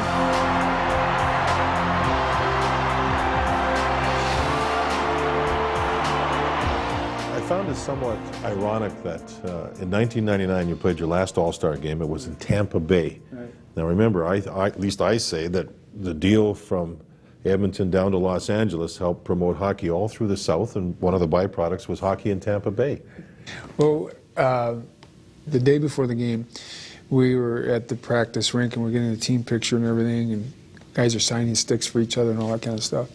And I was sitting there thinking to my first All-Star game, which was 20 years earlier, which was in Detroit, and Joe Louis Arena had just been built, and Gordie Howe was in the game. I played the whole game against Guy Lafleur, Gilbert Perreault, and Real Couche. And so after the game was over, we were standing there, and my dad handed me a puck, and he said, "Here, I want you to have this." And I said, "What for?" He goes, "Here, go ahead, touch it." So I'm holding the puck, and I said, "What's that for?" And he said, "Well, you didn't touch it all game. I figured you might want to touch it." So here I'm holding this puck, and I throw it back at him, and I'm thinking about 20 years of hockey. And so I ended up having a good game. I played with Recchi and Fleury many times before in different games and situations. I was very comfortable with both of them, and our line just clicked. And you know, it was one of those games where I might have got a little bit of the fan favorite vote, but you know, there was a couple guys that probably could have won the car. 2 assists, pretty good. Yeah. Work. Well, I'll tell you, the last shift he was dancing. What a show. They got a standing ovation. I don't know if it was for the goalie or for the Gretzky line when all this was over, but it was great hockey. Great to watch.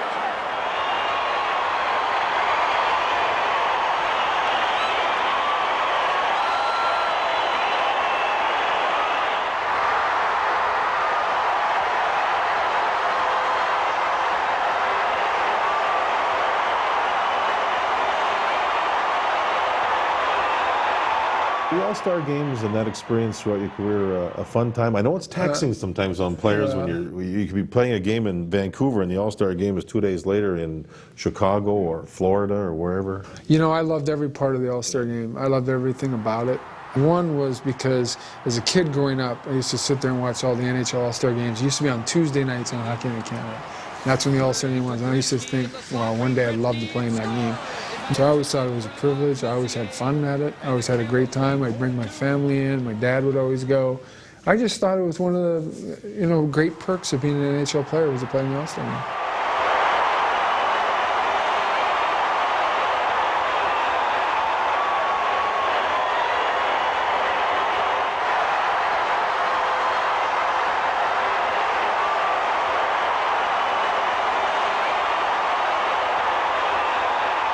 The one record that had eluded Wayne up to this point was total goals in a professional career. On March 29, 1999, he once again surpassed the legendary Gordie Howe, establishing a record that will most likely never be broken. Do you remember your last goal? NHL goal? Yeah. Scored with the Rangers, actually? It was kind of a mad scramble, Johnny McLean, we were all around the net, and by this point in my career, I wasn't too feathery around the net, so when it kind of popped loose, I kind of just jammed at it. And, you know, by this time, I know in my mind that I'm going to retire. All I kept thinking was, as I was getting close to the last few games, telling my friends and my wife, I was like, maybe it's an omen. I'm supposed to be tied with Gordie with this record. Maybe I'm not supposed to break it. And as it turned out, the puck just kind of popped loose, and I threw it in. So that was 1,072, and that was a pro record for goals scored, WHA, NHL combined. And playoffs. Number 1072 for Wayne Gretzky, all time.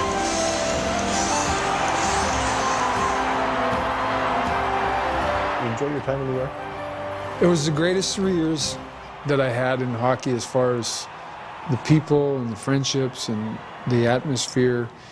And I wouldn't have traded in for anything. I love playing in New York. You know exactly where you stand after a win or a loss. Oh, yeah. If you guys lose, you hear about it. And if you win, you're golden. It brings me, I guess, to the point where 2001, with the World Trade Center, you lost one of your true hockey friends in Ace Bailey in one of the planes that went into the building. You know, I think that so many people were affected by September 11. And in my career, you know, of course, my dad and my coaches, I don't know if there was a guy that was more influential in my career, not only on the ice, but off the ice. He treated me like his son, and yet he treated me like a teammate. He was a true mentor to me, and you know, it was overwhelming to us when we heard it happen. I mean, it was one of the saddest days in my life when I heard. But we used to travel around the world, and he used to know that my biggest fear was terrorism and planes and crashes, and he used to kind of give me a hard time about it. And it's so weird that it ends up he's in one of the planes that crashes.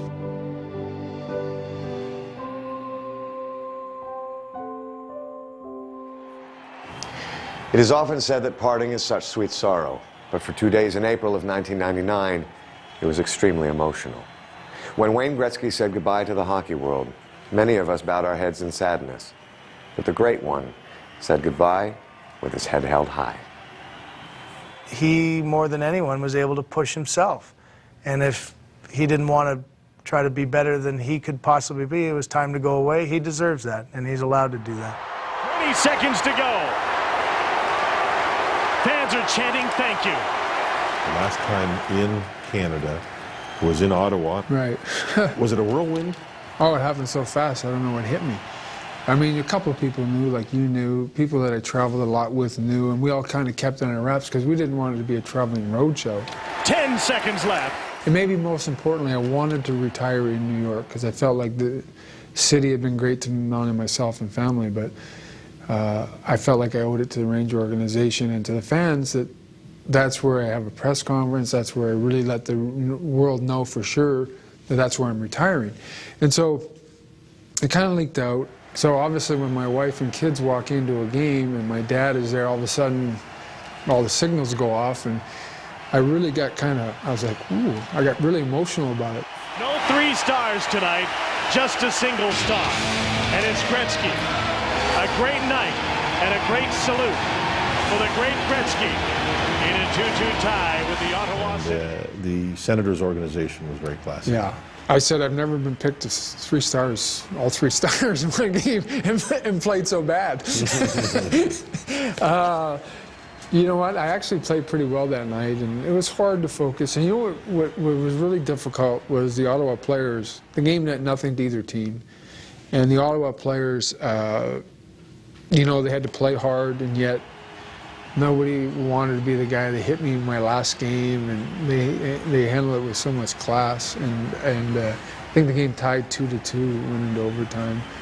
And I came out for the 3 stars, and I went back in, and Adam Graves came in and said, "Gretz, you got to go back out." And I was like, "What do you mean?" He said, "They're not going to leave till they go back out." And then I went back out a 3rd time, and when I went back out the 3rd time, I got kind of emotional about it. And I got emotional because that's when it first hit me that I'm retiring. Up until then, it's in your mind, and you know it's going to happen, and you're thinking about it. But that was when it first hit me that I was done.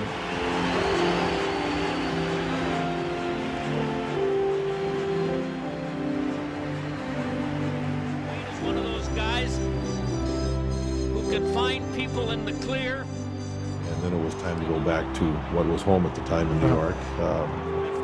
It was April 18th, 1999. It was pretty amazing because I think everybody still thought it might not be realistic. There were some people still saying, "Oh, he'll change his mind," or "He'll be back in a year."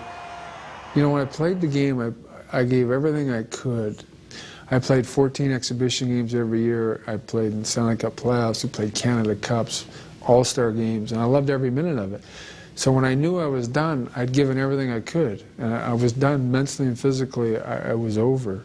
And so I knew I wasn't ever going to come back. And I don't think a lot of people really believe that. Even some of my closest friends, even after 2 or 3 years, thought, well, he'll come back. And that was just never going to happen. Centering pass. Yager scores and ends the game with a Pittsburgh win with 3:38 left in a scheduled 5-minute overtime period, and that is it for Wayne Gretzky. The crowd is chanting again, Gretzky. I wanted to end my last game like I did every game as a kid. I rode to the game with my dad. I said, you and I are going to ride together. He was like everyone else. It was funny. He was trying to talk me out of retiring. On the way to your last game? On the way to the last game. He desperately wanted me to keep playing, loved watching me play, as he loved watching all his boys play. And so he was saying, it's just not going to be the same watching hockey if I can't watch you. And so that was hard because I knew I couldn't cave in. I knew I was done. And one of the things that always struck me was when people said, the best time to retire is when people say, you know what, you could have played one more year. And so I wanted to leave the game with everyone thinking, you know what, he could have played one more year. And I know in my heart I could have played one more year. But I just felt for my family, my kids were at an age where I knew eventually we'd move back to California. I knew I had to start establishing roots for them and become a little bit more unselfish.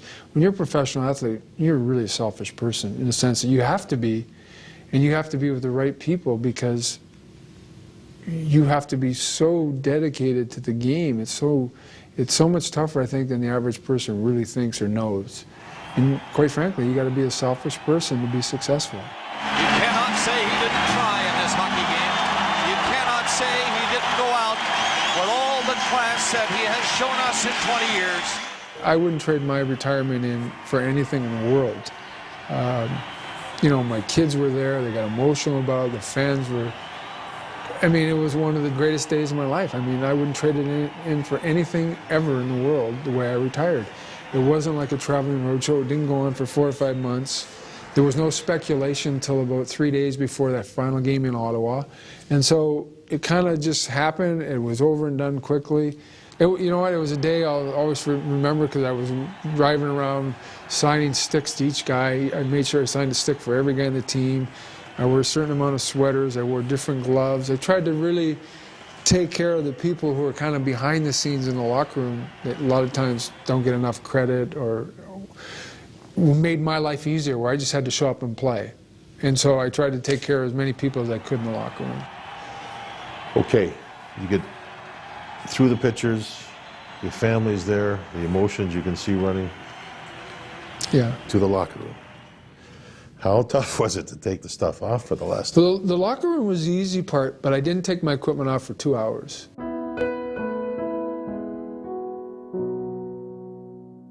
This was my way to thank everyone on the team and the coaches. So all these sticks I used tonight, I want to make sure everyone gets one. I got a 99 engraved in it. I'll give Leachy his on behalf of all you guys, and then you guys can all pick them up after. Thank you, guys. Friends came through, family came through. I got pictures taken with every person. And I actually got a picture for myself where I took my skate off and hung it up for the last time.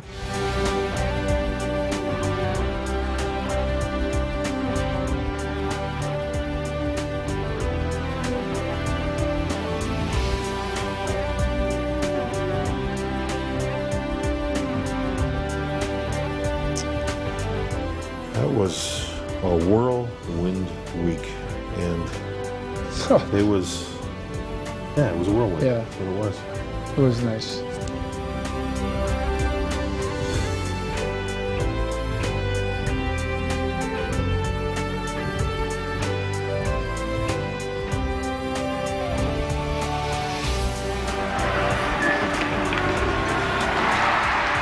Right side, he fakes a shot. In front, Gretzky now shoots, and he scores!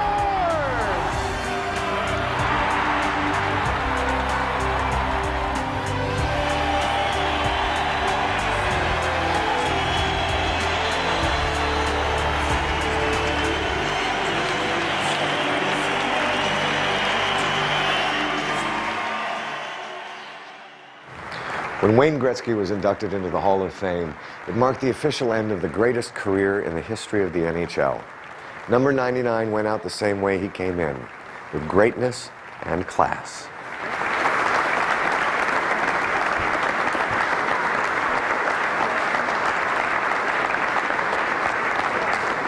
And obviously it started back in my hometown of Brantford, Ontario.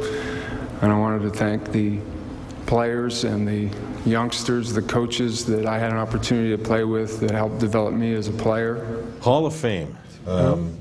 I was there when the nomination happened, the selection happened, and they didn't have the necessary time between the retirement and when you can be nominated and elected. It happened just like that. Was it too quick, or was it just a fabulous time? Oh, it was a fabulous time. I lived in Toronto when I was 14. I went to high school there in grade 9 and grade 10. And I used to go down to the Hockey Hall of Fame all the time. And I used to just walk in and stare at Ken Dryden's mask from '72 and Tretiak's mask from '72 and Gordie Howe's stick and Rock Richard's sweater. But when they finally call you and say you're going to be in the Hockey Hall of Fame, it's a great moment. They want to move it to like Maple Leaf Gardens, a place that like 15 or 16,000 people in. And I remember I told the Hockey Hall of Fame, I said, you know what? I'm going to the Hockey Hall of Fame, and what makes it great is to go in the Hall of Fame, and I want to be like every other player who went in, and we did it at the Hall of Fame, which made it special. You remember the speech? Oh, I remember everything about it. Yeah, you do? Yeah. I remember my son falling asleep. No, I do. I remember everything about it. I mean, it was a great day. You mentioned the years playing with teammates, and there's probably hundreds of teammates you played with over 20 seasons. Can you mention a few of them and what they meant to you? Well, Grant Fuhr was probably the greatest athlete I ever played with. And if it wasn't for Grant Fuhr, I don't think I'd have 4 championship rings. He was that good. And Kevin Lowe and I lived together for years. Probably the most competitive athlete I've ever met. He just willed himself to want to be a winner. I played with Paul Coffey, who I think was the most underrated defenseman ever to play the game. He was in a class by himself. What he did for our hockey team was truly spectacular. Yari Curry was the other guy that was very unselfish, couldn't speak English. I grew up in Canada, couldn't speak Finnish, and yet when we got on the ice, we related to each other, and we came together. And then, of course, Mark Messier was probably the greatest player I ever played with. He was unselfish, he was a leader, he worked hard, he was a great teammate, and he was a winner. To Messier, going in alone. Messier scores! Each and every guy deserves to be in the Hall of Fame, and they made me the player I was.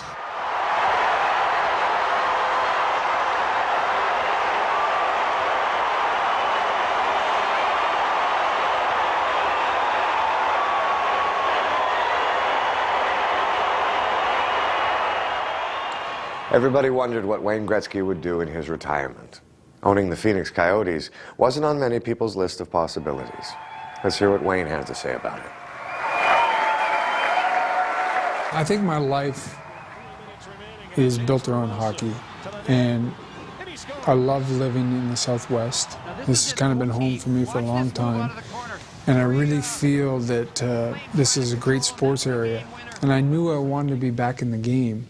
And when the Phoenix situation came around, Steve Alman, my partner, came to me and I said, you know what, this is a perfect situation. I'm not a general manager, I'm not a coach, I'm an owner, I'm still part of the NHL. And I thought this was the perfect fit for me, so I'm thrilled about it. Steve brought me one of these Coyote sweaters, and when my kids got home from school, they asked me if I was coming back to play. And I said, he always had opportunities. Even while he was playing, people were approaching us and saying, you know, when you're ready to quit, let's put a team together. Come and run my team or come and be my partner. He really didn't have any interest, particularly while he was still playing. He was so terrific at always being able to be focused on the job at hand, which was playing. Maybe I'll practice a little bit. No longer a player, but an owner. Right. Obviously, opinionated, as you should be, because you have things to offer. How much did that mean to you to be able to be part of the league where now you're giving input to how the game is played, how it's not played? I'd love to make our game better, right, but I don't want to take away the history of our game. And I don't. It's a fine line, and I don't have the answer to that. Traditionalist. I'm a traditionalist. I love the red line. I think it's part of the game to have to fight through people if they're obstructing you and hooking and holding. The things that I don't like is the hitting from behind, the heavy slashing, spearing. Those are the kind of things that you want to eliminate from the game. But the game itself, I love. It's a great game. And being part of the Phoenix Club, you're still part of winning and losing. Is that still and that's the worst part. Yeah. Because as a player, when you lose, you can get up the next morning and say, we'll win tomorrow. And this side of it, when you lose, you go, this is the end of the world. It's harder to be on this side than it is to be a player.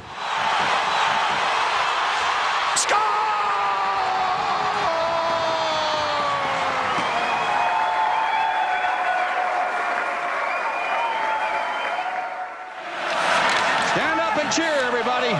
Gold medal, Canada. Not since perhaps 1972 had Canadians so widely celebrated a hockey victory as they did in 2002. Once again, Wayne Gretzky had given Canada something to be proud of, and a grateful nation will never forget it.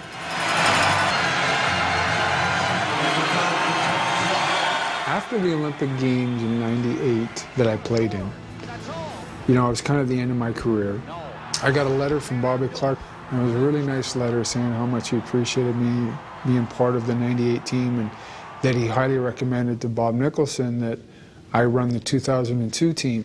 And we arranged a lunch meeting, and he asked me if I would take on Team Canada. And I said, look, I'll do it, but I really wanted to put together the staff that I wanted. And he said, whatever you want to do. And so the first thing I did was I chose Kevin Lowe because I felt him and I thought the same way in what we expected out of a team. I hired Steve Tambellini to be kind of an associate with us who was going to help us scout. And then we picked the coaching staff, which I really felt strongly we needed a guy that wasn't going to be overly technical for 10 days. We needed a guy that understood pressure of coaching Team Canada. And Pat was the right guy, being the Toronto Maple Leaf coach. And I knew he needed some help too, associate coaches that were going to be more the X's and O's and more of those kind of guys. And Jacques Martin and Ken Hitchcock were the right two guys. So I felt like the whole organization was a right fit, and yet we were scared to death. If we go in prepared and planned, we're going to come out of there with pretty good feeling. We'll be standing behind the bench in that gold medal game, and that's what we're here for. What was the main thrust of your thought regarding the type of team you wanted to build? In picking Mario and making him captain, that was a no-brainer. As soon as I took over the job, I called him and I said, Mario, I want you to be on the team and I want you to be the captain. And he said, absolutely. So that was pretty simple. And from there, I knew that the next two probably best players in the game were Yzerman and Sakic. And as it turned out, those three guys were the best players on my team, without question, game in and game out, both on and off the ice. So then we built the team around them. We knew we had to have a defense that was mobile. We knew we had to be a skating team. It maybe had to be a little bit more physical against the United States team. So I leaned heavily on guys I actually played against, and I knew their personalities.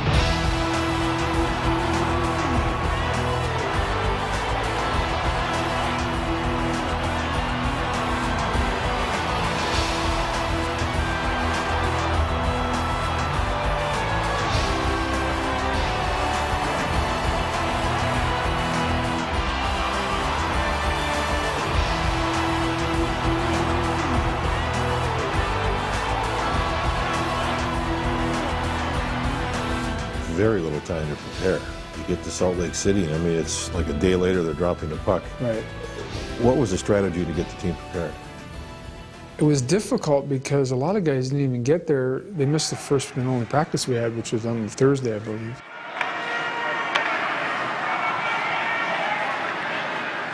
So here we are going in, and obviously in every publication, we're either picked to finish first, second, or third.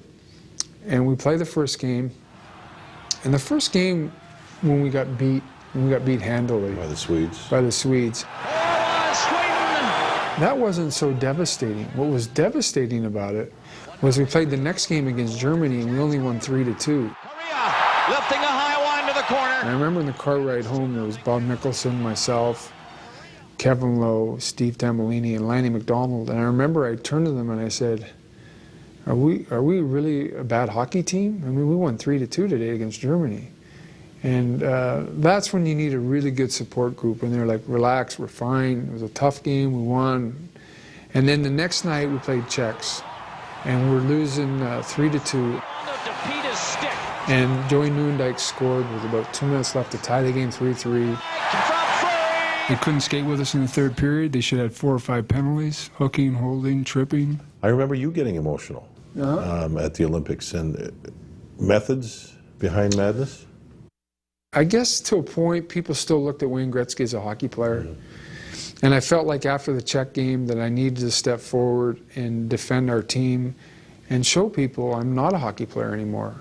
And that was a big step for me that night. Am I hot? Yeah, I'm hot. Because I'm tired of people taking shots at Canadian hockey.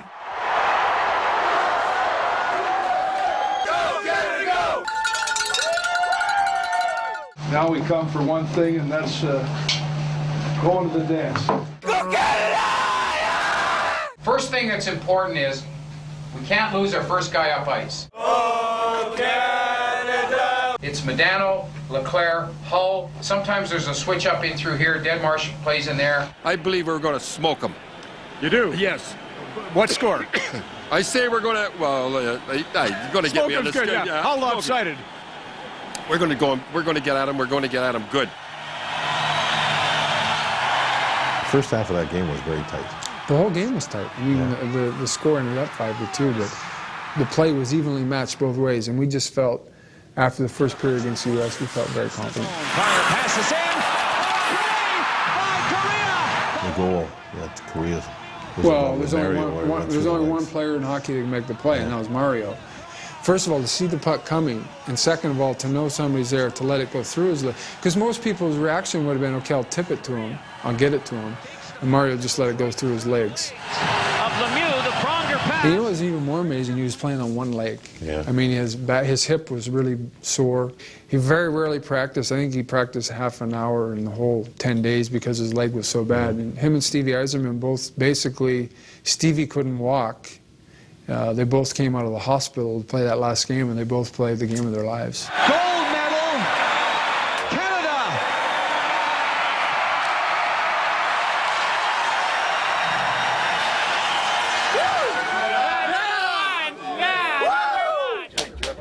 Celebration was pretty cool. It was different in that it was pretty quiet, to be honest with you. Everybody was exhausted. Everybody was pretty tired. Mentally and physically, the players were beat up. We're going to put it in the Hockey Hall of Fame. Put it center ice, 3 inches underneath the ice. Very first day, for good luck for Canada to win the gold. Nobody knew it was there, except obviously. Always helps having Canadians. A little bit of luck, having a little Canadian on the ice. Women won gold and men won gold. All right.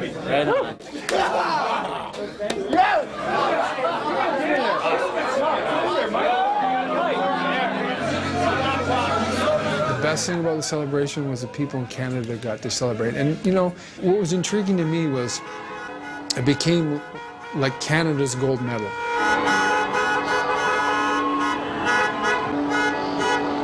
I was trying to totally understand people, how much they related to it. And I kept pulling with it and tugging with it. And then when Mike Weir won the Masters, I remember calling him and I said, you know, now I know how people in Canada felt winning the gold medal. I said, I feel like I won the Masters. Now I know what a fan really feels like. When you're in the moment and playing your sport, I guess you really don't realize the impact you're having, and I'm sure Wayne, when he was playing hockey, didn't really feel that. But when you sit back, for me as a fan, when I watched Canada win Olympic gold, you know, my heart was beating more than when I was trying to make the putt on last hole to get in the playoff of the Masters, because it's kind of out of your control, but you know, it was a great feeling, you know, to be able to do something like that.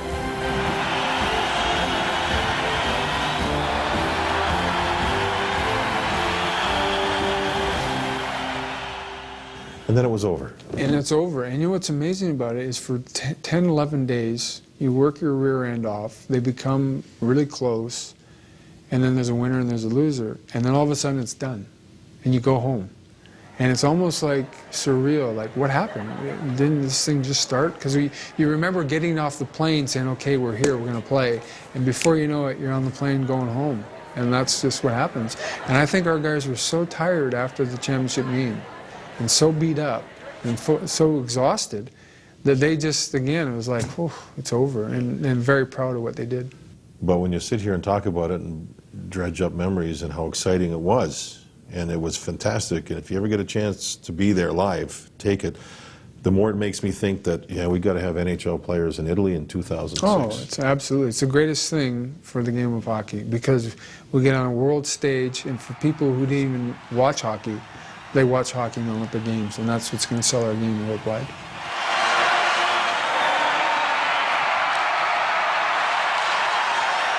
You know, if there was a superstar that you could take as a genuine role model for every sport, not just hockey, but for every sport, I think you'd point to Wayne's career and say, you know, this is the way to do it. You know, you play a great career, you keep your nose clean, you develop a great family, you have your family, your parents around you, you take care of yourself financially, you develop a career when you're finished playing, and throughout your playing career, there isn't a blemish on it. And I can't think of many people that have ever done anything like that. That may be his best record.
his 35th of the season, taking this lead pass, and that ties the score at 4. Handed the puck to McTavish. He in turn fed Gretzky for his 24th of the year. Gretzky keeps it in at the blue line and centers to Yari Curry. Wayne Gretzky locked it up with his 32nd of the year with under a minute remaining.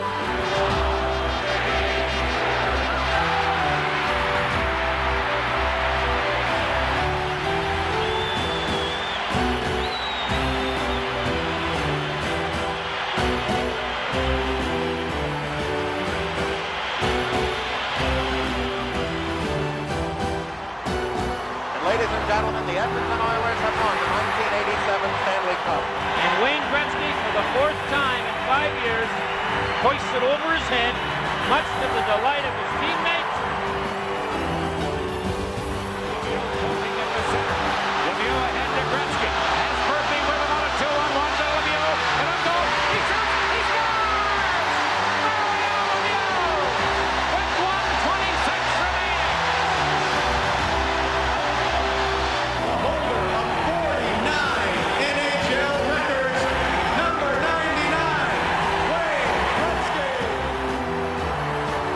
Slides it across to Gretzky. Gretzky shoots. He scores! By Duchesne, a rolling puck winner. Gretzky scores! He shoots. He scores! Gretzky, the wraparound. Oh, and it goes in. They score! Gretzky scores! Centered it to Gretzky. Scores! Wayne Gretzky. There it is. Number 802.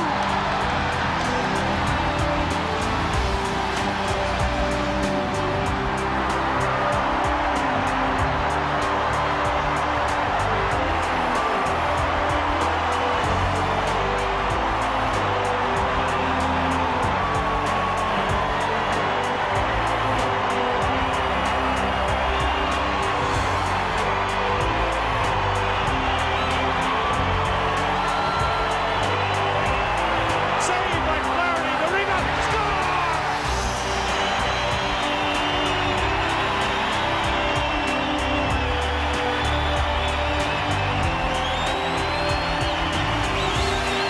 Number 1072 for Wayne Gretzky.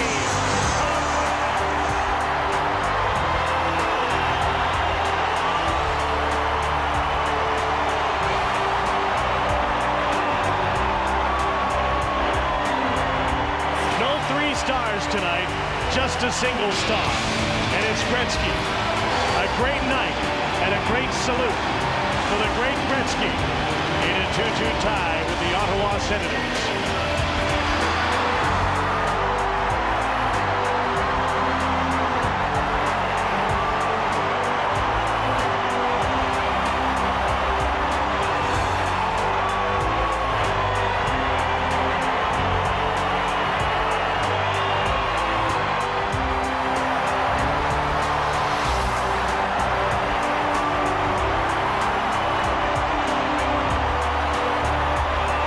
You cannot say he didn't go out with all the class that he has shown us in 20 years.